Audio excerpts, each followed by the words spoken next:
Katanya negara ini demokrasi. Tapi kok kadang terasa yang punya kuasa itu justru yang duduk di ruang rapat dan bukan duduk di kursi parlemen? Di Amerika dulu juga gitu. Ada satu orang yang bukan pejabat dan bukan presiden, tapi bisa mutusin nasib Wall Street dan bahkan nyelamatin Amerika dari krisis. Namanya JP Morgan. Hai penjelajah waktu, selamat datang di Labirin Sejarah, tempat di mana masa lalu tidak pernah benar-benar berlalu. Bersiaplah untuk menyusuri lorong-lorong waktu dan menemukan cerita-cerita yang tersembunyi di balik tirai sejarah. Di sebuah kota kecil bernama Hartford, Connecticut, pada tanggal 17 April 1837, lahir seorang bayi yang kelak bakal mengubah peta keuangan dunia bernama John Pierpont Morgan, atau yang lebih dikenal sebagai JP Morgan. Dari kecil, JP Morgan ini udah born with a silver spoon alias terlahir kaya. Ayahnya Junius Spencer Morgan bukan sembarang orang, tapi dia adalah salah satu bankir internasional paling berpengaruh di zamannya. Jadi bisa dibilang darah bisnis dan finansial udah ngalir deras di tubuh Morgan sejak kecil. Ayahnya adalah tipe orang yang disiplin banget, yang gak mau anaknya manja dan cuma ngandelin nama keluarga.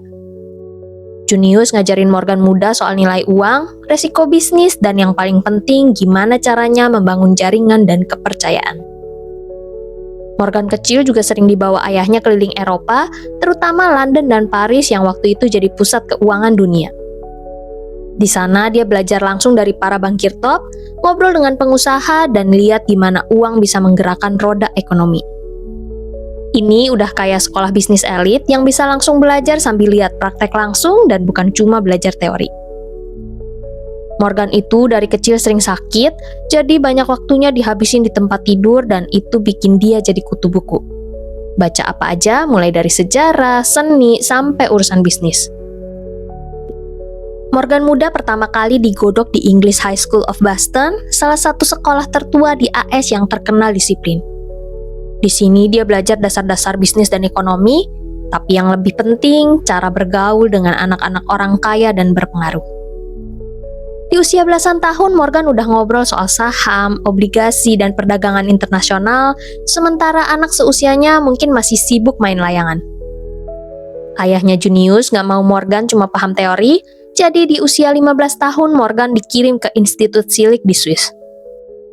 Bukan cuma buat belajar bahasa Prancis dan Jerman, tapi juga buat belajar gimana cara orang Eropa berbisnis. Di Swiss, Morgan belajar kalau uang gak kenal batas negara. Kalau kamu pintar, kamu bisa mainin pasar London, Paris, atau New York sekaligus. Prinsip ini yang nantinya jadi senjata rahasia Morgan buat bikin imperium finansialnya. Terus Morgan lanjut belajar ke Universitas Göttingen, Jerman, kampusnya para legenda ekonomi dan sains kayak Carl Friedrich Gauss, si jenius matematika. Di sini Morgan gak cuma belajar teori, tapi juga gimana uang bisa ngendaliin politik dan perang. Waktu itu Jerman jadi tempat lahirnya banyak ide ekonomi yang out of the box. Morgan belajar gimana caranya negosiasi ala bankir-bankir Eropa, ngerti trik-trik mainin pasar yang sah secara hukum, dan juga paham gimana kekuatan kartel serta monopoli bisa ngatur permainan. Dan hebatnya, dia lulus cuma dalam setahun karena udah terlalu pinter buat sekedar duduk di kelas. Setelah nyelesain pendidikan elit di Eropa, Morgan akhirnya balik ke kampung halamannya Amerika Serikat. Dia mulai karirnya dari perusahaan ayahnya sendiri, yaitu Peabody Morgan & Co. Perusahaan ini bukan perusahaan keuangan biasa. Mereka punya jaringan kuat dari London sampai New York dan ngurusin pinjaman buat negara-negara besar dan proyek-proyek gede. Di sini Morgan belajar cara gerakin uang besar tanpa pegang uangnya langsung, cukup pakai kata-kata, perjanjian, dan kepercayaan.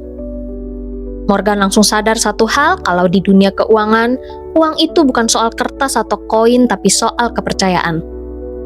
Kalau orang percaya kamu bisa ngatur uang mereka, kamu bisa ngatur segalanya bahkan tanpa uang di tangan. Dan itulah yang mulai Morgan bangun, yaitu reputasi sebagai orang yang bisa dipercaya, dihormati, dan bahkan ditakuti. Morgan bukan tipe yang nyaman cuma jadi anak bos. Walaupun lahir dari keluarga bankir, dia nggak mau terus-terusan hidup di bawah nama ayahnya. Dia pingin punya nama sendiri bukan karena warisan, tapi karena pencapaiannya. Di usia 34 tahun, Morgan akhirnya ngambil langkah besar. Dia kerja bareng Anthony Drexel, yaitu bankir terkenal dari Philadelphia, dan bareng-bareng mereka bikin Drexel Morgan & Co. Dia nggak sekedar nyari keuntungan jangka pendek, tapi dia ngeliat kalau masa depan ada di tangan mereka yang bisa ngendaliin industri. Dari situ, Morgan mulai invest ke sektor-sektor penting. Target pertamanya adalah kereta api. Setelah Perang Saudara, Amerika lagi gencar bangun rel buat nyambungin kota, desa, pasar, dan sumber daya kayak tambang. Dan Morgan tahu kalau siapa yang nguasain rel, dia nguasain pergerakan barang, harga, dan bahkan pengaruh politik. Setelah itu, dia masuk ke baja dan listrik, dua sektor kunci di era industrialisasi. Morgan ikut mendanai perusahaan-perusahaan besar kayak General Electric di bidang listrik, dan AT&T di bidang komunikasi yang jadi fondasi Amerika modern. Puncaknya terjadi di tahun 1901 ketika Morgan bikin gebrakan besar dengan menggabungkan beberapa perusahaan baja termasuk milik Andrew Carnegie jadi satu perusahaan raksasa bernama US Steel. Nilai mergernya luar biasa, yaitu sekitar 480 juta dolar waktu itu yang kalau dihitung sekarang setara miliaran dolar. Ini jadi merger pertama dalam sejarah yang nilainya segila itu dan menandai lahirnya kekuatan industri yang bisa ngatur arah ekonomi Amerika.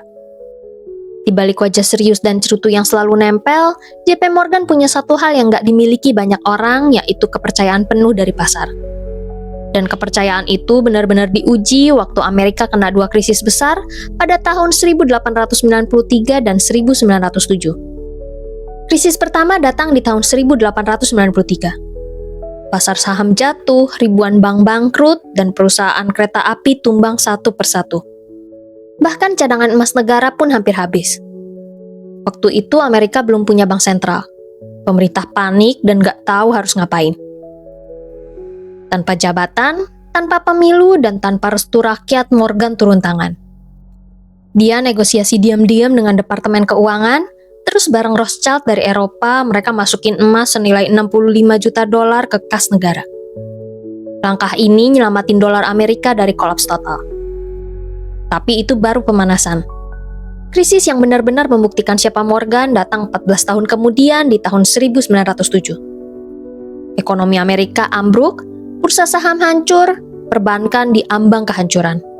Kepanikan menyebar cepat, bank saling curiga dan orang-orang antri narik tabungan, terus pemerintahan Presiden Theodore Roosevelt cuman bisa diem dan gak bisa ngapa-ngapain. Di tengah kekacauan itu, Morgan kembali ambil alih. Dia kumpulin para bankir top, memaksa mereka duduk bersama, mengunci pintu dan gak ngebiarin siapapun keluar sampai solusi ditemukan. Malam itu, pakai uang pribadinya dan koneksi yang dia punya, Morgan mulai nyelamatin bank-bank besar satu persatu. Di momen itulah dunia sadar kalau Morgan bukan sekedar bankir, tapi jadi simbol dari sistem keuangan modern. Dia nunjukin di zaman sekarang, satu orang yang dipercaya bisa punya pengaruh lebih besar dari 1000 pejabat yang dipilih rakyat. Buat Morgan, stabilitas ekonomi itu lebih dari sekedar bisnis lancar, tapi itu fondasi hidup banyak orang. Kalau sistem keuangan runtuh, yang hancur bukan cuma angka, tapi juga nasib pekerja, keluarga, bahkan negara. Karena itu, menurut Morgan, sistem ini harus dikendalikan oleh orang yang bisa dipercaya kayak dia. Uang bagi Morgan cuma alat buat ngatur sistem. Karena di balik setiap pinjaman dan penyelamatan ekonomi selalu ada pengaruh, dan dari pengaruh lahirlah kekuasaan. Tapi kekuasaan sebesar itu pasti datang dengan musuh. Di balik pujian dan rasa hormat mulai muncul kecurigaan. Banyak yang mulai mikir, kayaknya Morgan terlalu berkuasa deh. Sehingga di awal abad ke-20, Amerika mulai berubah. Rakyat sadar kalau di balik kemajuan industri dan gedung-gedung tinggi ada segelintir orang yang diam-diam ngatur segalanya. Dan dari semua nama besar kayak Rockefeller dan Carnegie, nama Morgan sering disebut paling atas. Media mulai nyebut Morgan sebagai simbol kerakusan, orang kaya yang cuma mikirin untung tanpa peduli nasib buruh atau orang kecil. Katanya Morgan bisa bikin orang jadi kaya atau bangkrut cuma lewat satu surat. Tahun 1912 tekanan makin besar. Kongres AS sampai bikin Pujo Committee, yaitu tim khusus buat nyelidikin para bankir yang katanya terlalu kuat dan main di balik layar. JP Morgan ikut dipanggil. Dan di salah satu momen paling terkenal dia ditanya, "Menurut Anda apa hal paling penting dalam bisnis?" Morgan jawab bukan uang, bukan hukum, tapi karakter. Katanya kepercayaan nggak bisa dibeli dan harus dijaga lewat reputasi. Tapi meskipun jawabannya keren, banyak yang tetap curiga.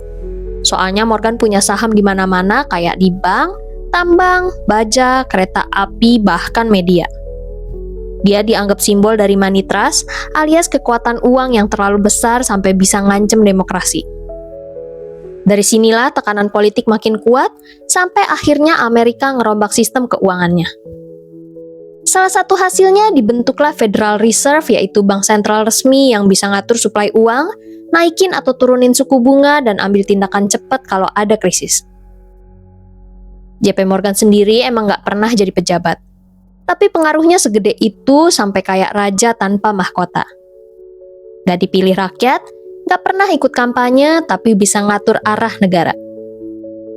Selama puluhan tahun, Morgan udah kayak bank sentral secara nggak resmi. Dan sekarang negara nggak mau lagi bergantung pada satu orang, nggak peduli seberapa kuat atau dipercayanya dia. Di awal musim semi tahun 1913, JP Morgan yang waktu itu udah 75 tahun pergi ke Roma buat istirahat. Kesehatannya memang semakin menurun. Dia kena anemia, tekanan darah tinggi, dan masalah jantung. Akhirnya pada 31 Maret 1913, Morgan meninggal karena stroke yang dipicu oleh komplikasi jantung. Setelah dia meninggal, perusahaannya yang dulu bernama Drexel Morgan & Co. berubah nama jadi JP Morgan & Co. Terus setelah beberapa merger besar, jadilah perusahaan raksasa yang kita kenal sekarang sebagai JP Morgan Chase, yaitu salah satu institusi keuangan terbesar di dunia. Tapi warisan Morgan gak cuma soal uang dan bisnis. Dia juga dikenal sebagai pecinta seni, buku, dan seorang filantropis. Sisi dari Morgan yang jarang dibahas orang. Di New York ada sebuah bangunan megah yang dulunya adalah perpustakaan pribadi milik JP Morgan, yang sekarang jadi The Morgan Library and Museum. Di dalamnya ada manuskrip langka, surat-surat penting, dan karya sastra kuno.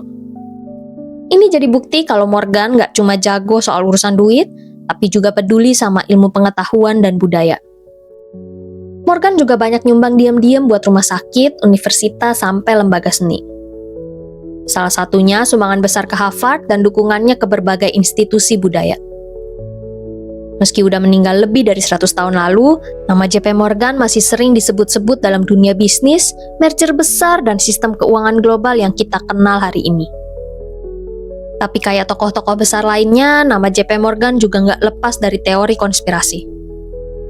Dia dikenal deket banget sama keluarga Rothschild, yaitu keluarga bankir Yahudi yang paling berpengaruh di Eropa. Karena itu, banyak yang ngaitin Morgan sama kelompok elit misterius kayak Illuminati, yang katanya sih pengen ngatur dunia dari balik layar. Salah satu teori bilang kalau krisis keuangan tahun 1907 itu bukan kecelakaan.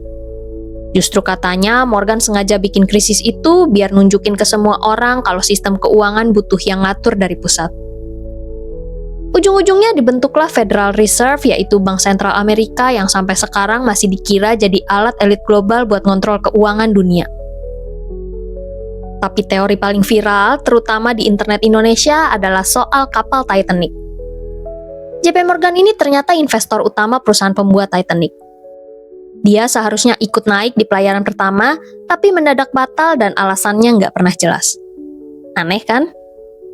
Sementara itu, ada beberapa penumpang penting yang meninggal di kapal itu, kayak Benjamin Guggenheim, Isidor Straus, dan John Jacob Astor IV yang semuanya disebut-sebut menolak pembentukan Federal Reserve. Morgan yang nggak jadi naik, jadi selamat, dan mereka yang naik malah tenggelam.